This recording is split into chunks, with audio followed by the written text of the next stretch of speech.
Ouais, c'est un soulagement mathématique. La victoire de Bouillard à Lyon nous permet d'être à 3 journées de la fin maintenus.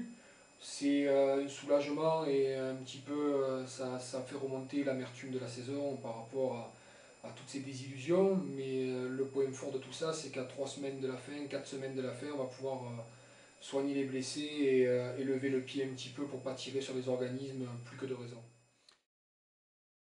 C'est une déception, évidemment, mais c'est aussi une satisfaction parce qu'au mois de juin de l'année dernière, quand on avait fait les brassages, on nous annonçait une équipe de plan de cul en dessous du niveau des autres années. Résultat, c'est encore une fois le HBPC qui a amené une équipe provençale le plus loin dans cette compète en pérennisant le niveau de jeu et le résultat final.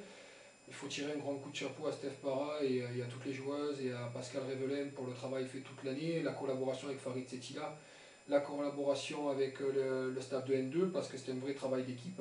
Et puis se rappeler que maintenant, il ne faut surtout pas banaliser les niveaux de jeu et banaliser les résultats, ce qu'on a un peu trop tendance à faire. Être 8e de finaliste champion de France pour la 4e, 5e, voire 6e année d'affilée, ça reste quand même une performance que peu de clubs peuvent réaliser en France. Oui, Farid a su trouver les mots et les filles ont su se mobiliser pour relever un challenge qui était difficile.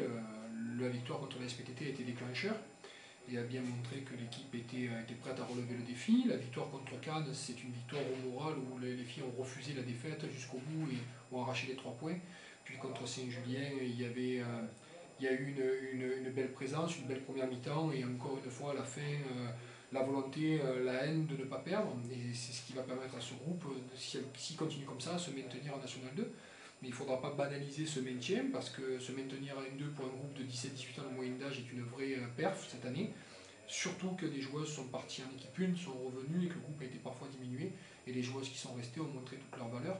Donc c'est très intéressant pour la suite.